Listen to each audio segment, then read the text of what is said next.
갈라디아서 4장 1절부터 11절입니다. 갈라디아서 4장 1절부터 11절 말씀입니다. 한 절씩 교독하겠습니다. 내가 또 말하노니 유업을 이을 자가 모든 것의 주인이나 어렸을 동안에는 종과 다름이 없어서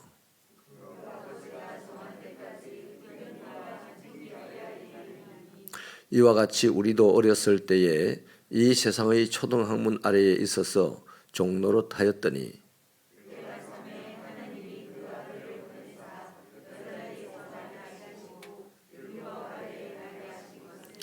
율법 아래에 있는 자들을 속량하시고 우리로 아들의 명분을 얻게 하려 하심이라.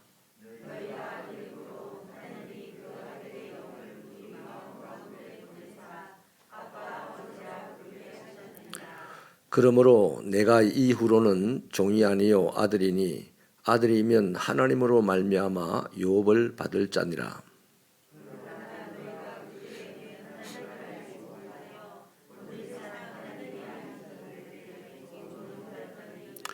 이제는 너희가 하나님을 알 뿐 아니라 더욱이 하나님이 아신 바 되었거늘 어찌하여 다시 약하고 천박한 초등학문으로 돌아가서 다시 그들에게 종노릇 하느냐.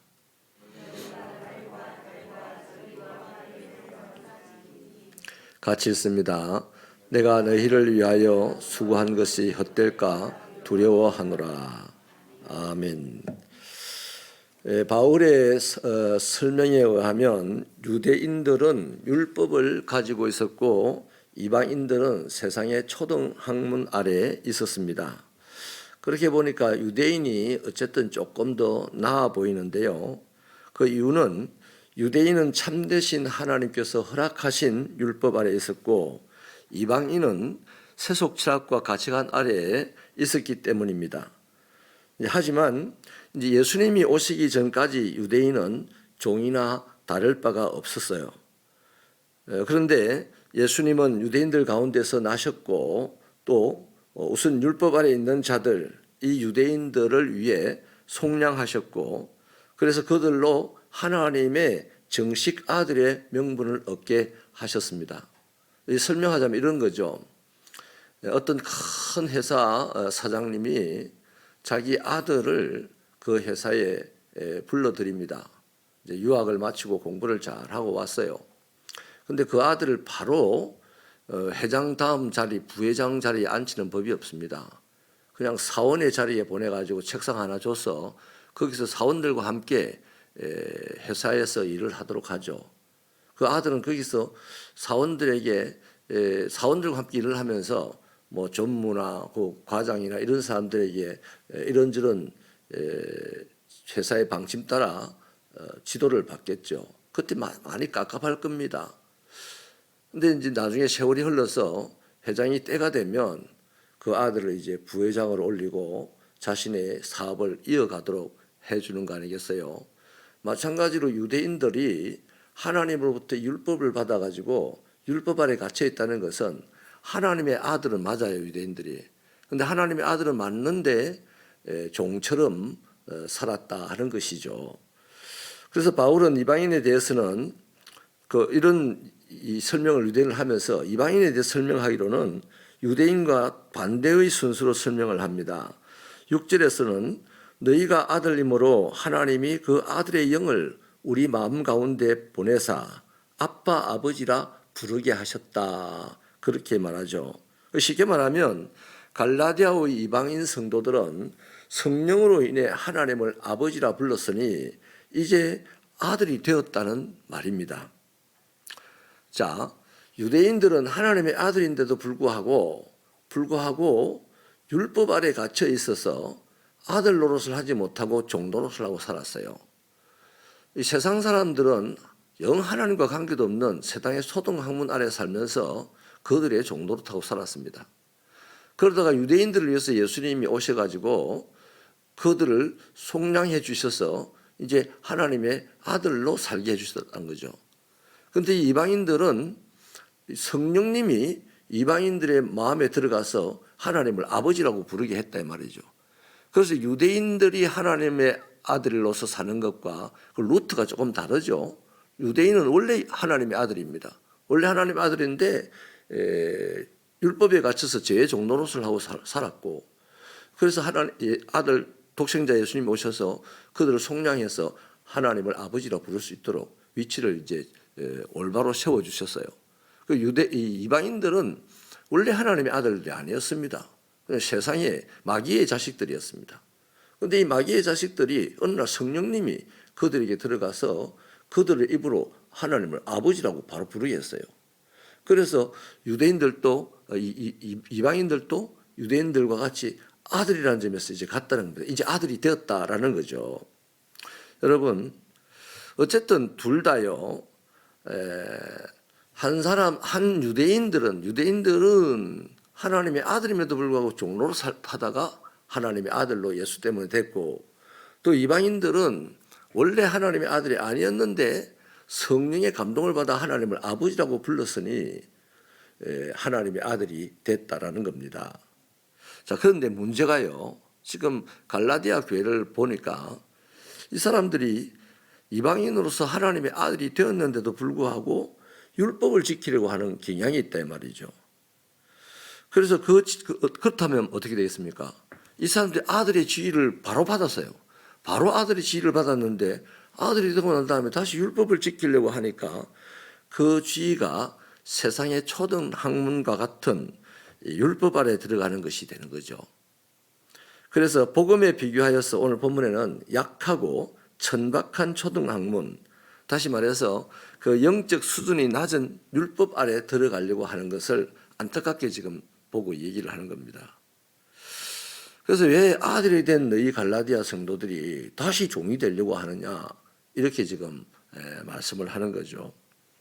그리고 본문에 날과 달과 절기와 해를 지키는 것을 말하는데요, 바울이 이것을 말하는 것은 우상 종교들에도요, 모든 종교를 가만히 보십시오. 해와 달과 절기 이런 것들이 다 있습니다. 그것들을 가지고 섬기는 게 있어요. 갈라디아 교인들이 원래 우상을 섬기다가 예수님을 믿고 하나님의 아들이 되었음에도 불구하고 다시 율법이 규정한 날과 달과 절기, 해를 지키는 그런 것으로 신앙생활을 하게 된다면 이는 삶이 완전히 바뀌지 않았다는 얘기죠. 결국 하나님으로부터 주어진 은혜를 온전히 깨닫지 못하면요, 과거의 상태로 돌아가는 수밖에 없습니다. 우리도 예수를 믿으려고 왔다가 과거의 상태로 돌아가는 사람들이 많습니다. 다른 이유가 없어요. 세상이 힘들었어요. 마음이 상했어요. 그게 아니에요. 하나님의 은혜를 제대로 은혜답게 받고 깨닫지 못했기 때문에. 하나님의 은혜를 바로 깨달으면요, 죽어도 주를 위하여 살고 살아도 주를 위하여 사는 사람이 됩니다. 그런데 사실 그렇게 보면 우리는 정말 하나님의 은혜를 날마다 더 깨달으려고 몸부림을 쳐야 돼요. 왜? 우리는 쉽게 감정에 붙잡혀서 신앙생활을 포기해버릴 때도 있고, 환경에 붙잡혀서 신앙생활을 포기해버릴 때도 부지기수로 많잖아요. 하던 일을 안 하는 경우가 얼마나 많습니까? 그거 뭐 때문입니까? 하나님의 은혜가 거기에 충분하게 있다면 그런 것 아랑곳하지 않겠죠. 그 예수님은 심지가 굳으셔서 십자가를 지고 누구랑 다투거나 들리지도 않고 묵묵히 어린 양처럼, 도수장에 끌려가는 어린 양처럼 골고다로 올라가셨는데, 그분을 주님이라 하고 그분을 따릅니다 하고 그분에게 세례를 받고 살아가면서도 기분만 조금 상해도 예배 안 드리는 것은 뭐 보통 아닙니까? 그렇기 때문에 저와 여러분이 아이고 그러니까 나는 안 돼가 아니라, 그렇기 때문에 날이면 날마다 하나님을 더 은혜를 사모해야 되는 거죠. 그 은혜를 깨달으려고 몸부림을 쳐야 되는 거죠. 그럴 수 있는 신앙이 되기를 바랍니다. 살아있는 것 같으나 죽은 자들이 사실 우리 보고 하는 얘기 아니겠어요? 다른 누구를 보고 하는 얘기 아닙니다. 예수 잘 믿는 나를 보고도 하나님은 네가 살아있는 것 같으나 실제로 죽은 자로다. 아니 왜요? 네 봐라, 조그마한 일이라도 화를 내잖아. 네 아무것도 아닌 일인데도, 은혜로면 아무것도 아닌 일인데도 넌 지금 대단한 일로 생각하지 않느냐, 뭐 이렇게 따져보는 것이죠. 여러분, 종종요 모태 신앙인들이요 불신 가정에 태어나 신앙생활을 하는 사람들을 보면서 부러워하는 경우가 왕왕 있습니다. 또 반대로 불신 가정에 자란 성도들이 대체로 또 모태신앙인들을 부러워하죠. 왜냐하면요, 모태신앙인은 예수님을 믿은 특별한 간증 계기가 없어. 간증할 게 별로 없다는 거죠. 내가 예수를 믿게 된 특별한 계기가 없다. 아버지, 엄마가 데리고 가서 교회 다녔고 그것이 자연스럽게 신앙생활로 이어졌고 교회 안 가면 뭔가 찝찝하고 그래서 평생 이제 교회를 다니는 게 모태신앙인이잖아요.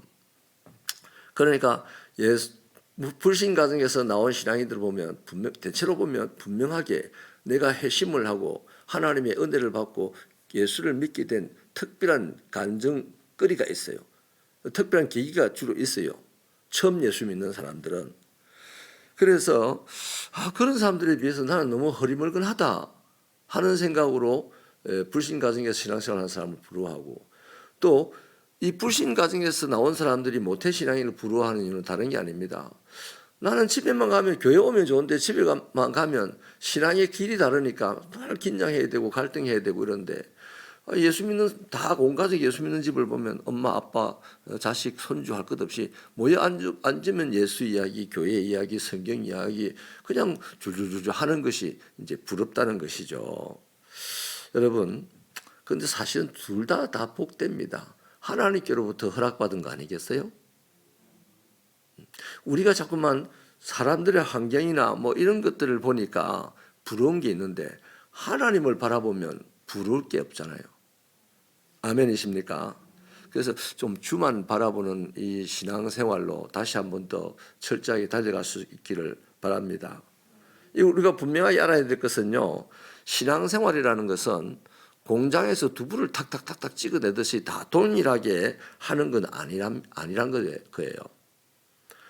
이방인 성도들이 유대인들처럼 아들이면서 종처럼 사는 시절을 다시 거칠 필요가 없다고 바울이 말했듯이, 우리도 다른 신앙인들이 살아가는 그 신앙 방식을 나도 그렇게 살아야 된다고 굳이 할 필요가 없어요.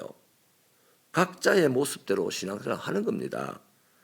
그러니까 모태신앙인이건 고난을 겪었건 또 지금 순탄한 신앙 체험이 있건 또 체험이 없건 다 죄인으로 살았던 우리들입니다. 그리고 지금은 모두가 예수님 때문에 구원받은 사람들입니다. 그 예수님 때문에 구원받은 것이 중요하지, 무슨 일로 구원받았어? 이거는 하나도 중요한 게 아니다. 무슨 일? 이거는 중요한 게 아니다 이 말이죠. 어떤 방식? 이것도 중요한 것도 아니다 이 말이죠. 그냥 예수 때문에 구원받았다는 이 사실만 중요한 겁니다. 이 사실만 생각하면 우리가 날마다 감사할 수 있는 일이죠. 그런데 뭐 때문에 구원, 이렇게 이제 앞에 이유를 붙이기 시작하면 또 무엇 때문에 내 구원이 사실이 아닌 건 아닐까 하는 의심하는 쪽으로도 갈 수 있는 거죠. 그러니까 맨날 피곤한 겁니다. 마음이 답답한 거죠. 그래서 여러분, 다 죄인이었고 이제 하나님을 아버지라고 부르는 사람은 다 구원받은 사람입니다. 그렇기 때문에 각자의 신앙의 스타일이 있어요. 예를 들면 어떤 사람은 구원의 체험이 있어서 막 기도할 때 막 뛰고 솟고 난리를 치고 방언을 하고 막 큰 소리를 부르짖고 기도합니다. 그거 하나님께 주신 복입니다. 그런데 어떤 사람은 조용히 기도합니다. 묵상하면서. 그것 또한 하나님이 주신 복입니다. 그렇다면 어떻게 됩니까? 막 방언하고 막 큰 소리를 부르짖어 기도하고 손을 흔들면서 기도하는 사람이 조용히 기도하는 사람을 보고, 아이고 저 사람 기도 안 하고 자는 거 아이가, 이런 식으로 바라볼 필요가 없다는 거예요. 또 조용히 기도하는 사람이 저 사람 때문에 시끄러워서 기도 못 하겠네, 그것도 말도 안 되는 소리예요. 왜냐하면 하나님을 바라보고 있는데 주변에 뭐가 보입니까? 하나님의 음성을 듣고 있는데 주변의 소리가 뭐가 들리겠습니까? 여러분, 저는 실제로 폐를 상해가지고 죽는다는 소리를 듣고 난 다음에 예배를 드리고 뭐 신앙생활을 하는데요, 주변 사람들이 하는 말이 들리긴 들려요. 저 사람이 교회 오면 우리 뭐 전염되고 어떻게 교회 올 거냐. 저는 코로나 이거 이전에 벌써 오래전에 그 경험했어요. 전염에 대한 거. 그 소리가 들릴 때 저는 그게 아무렇지도 않았습니다. 저 사람들이 예수 믿는 사람들 맞나? 뭐 약한 자를 사랑해야 될 사람들이 와저런 이런 생각이 안 들더라고요. 그렇지 전염되는 병에 저 사람들이 저렇게 신경을 쓰고 겁을 내긴 되겠다. 그런 생각이 들었죠. 그래서 저보고 또 아픈 사람이 교회 열심히 오고 참 대단합니다. 이런 소리도 내게 들리긴 들리지만 내게 아무런 영향이 안 되더라고요. 그거 들었다고 어쭈래지거나 한 것도 아니었고 누가 나를 비난하는 소리를 들어도 막 기죽거나 막 썩나거나 이런 것도 아니었어요. 나도 모르게 그냥 지나갔는데 돌아보니까 그게 다 하나님의 은혜였습니다. 네. 그 하나님의 은혜가 없었다면 저를 비난하는 사람 보고 삿대질하고 달아붙어서 막 니도 한번 올라보라고 했겠죠. 그죠? 또 하나님의 은혜가 없었으면 누가 내보고 칭찬하면 신앙이 얼마나 좋으면 저렇게 교회에서 맨날 자고 집에 가서 밥만 먹고 교회에서 붙어 있을까 이럴 때 이거 하나님 은혜 많이 주셔서 내가 능력이 있어서 그렇다 이렇게 폼 잡겠죠. 은혜가 없었으면. 근데 하나님의 은혜 때문에 그걸 모르고 다 지나갔어요. 지나가고 난 다음에 그 생각하니까 아찔한 거죠. 옥기라는 곳에 가서 개척을 할 때요. 너무 행복했습니다. 그런데 그 옥기를 딱 떠나와서 옥기를 돌아보니까 절대로 가고 싶지가 않아요. 너무 지긋지긋한 곳이었어요. 아무튼 현장에서는 하나님의 은혜가 전부입니다. 그러니까 교회에 모인 사람들은 교회에 모여서 구원받은 사람이라는 것이 중요한 거지. 많이 배워서 예수 믿고 교회 온 사람 이거 중요한 게 아니잖아요. 돈이 많아서 예수 믿고 온 사람 이것도 중요한 게 아니잖아요. 그냥 구원받아서 예배 들어오는 자체가 중요하고 아름다워서 함께 어우러지는 저와 여러분의 신앙이 되기를 바랍니다. 마치 이방인이 유대인처럼 살아야 좀 더 신앙이 좋은 것 같이 보일까 싶어서 그 유대인들이 하던 율법을 지키려고 하는 그런 이상한 행태를 보이는 것은 옳지 않다는 것이죠. 저와 여러분에게는 각자 다른 삶의 자리가 있고 각자 다른 하나님의 은사를 주셨어요. 자기에게 주신 은사가 최고입니다. 아멘이십니까? 다른 사람이 가지고 있는 삶의 자리, 다른 사람이 하나님께로부터 받은 은사, 직임 이런 것들을 보고 부러워하고 또 그것을 무시하고 하는 행동은 신앙인으로서는 절대 해서는 안 되는 행동이다 하는 거죠. 자, 그래서 오늘 이 시간의 제목은요. 예수 믿으면 족하다입니다. 그리스도인이면 됐어요. 그리스도인이 하나님은 수만 가지로 역사하시는 분 아닙니까? 그래서 그리스도인도 수만 가지로 다양하게 생긴다 이 말이죠. 그 나와 다르다 해가지고 그 사람을 이상스럽게 볼 필요 없고 또 나보다 우월하다고 해서 그 사람 따라 신앙생활 할 필요도 없습니다. 우리 이런 찬양 하잖아요. 주만 바라볼지라. 거지도 주만 바라보면 복을 받고 부자도 주만 바라보면 복을 받고 무식한 사람도 주님만 바라보면 복을 받고 똑똑한 사람도 주님만 바라보면 복을 받아요. 여기까지는 아는데 문제는 안 바라보는 그 순간이 복이 떠나고 안 바라보는 그 순간이 마귀가 틈을 타는 순간입니다. 그 사람이 부자든 가난하든 할 거 없어요. 주님 바라보면 복을 받고 주님 안 바라보면 복이 아니라 이상한 것이 끼어든다 이 말이죠. 그래서 하나님의 은혜만을 사모하며 주를 바라보아서 오늘 또 그리스도인 된 것으로 만족할 수 있는 여러분 되시기를 축원합니다.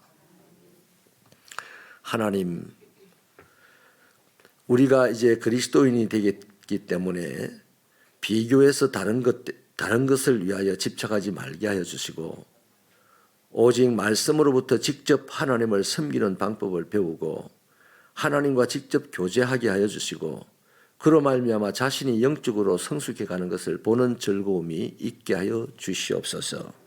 즐거움이 없는 삶, 그리스도인의 삶이라고 할 수 없다는 것을 분명히 알고 우리 삶에 즐거움 주시는 하나님을 소망하고 그 하나님의 은혜를 사모하며 오늘 하루도 삶의 자리에서 살아내는 우리가 되게 하여 주옵소서. 우리 새벽교회 성도들의 삶의 자리가 어디든지 다 하나님이 주신 자리이니 아버지 하나님이여 그 삶의 자리가 고난의 자리라 하다고 터부시하지 말게 하시고 불편하고 힘든 자리라 한다고 밀어내지 말게 하시고 또 좋은 자리라고 한다고 하여서 교만하여 지지 말게 하여 주셔서 오직 하나님만 영광스럽게 드러나는 귀한 삶이 되도록 복을 내려 주시옵소서. 예수님 이름으로 기도하옵나이다. 아멘.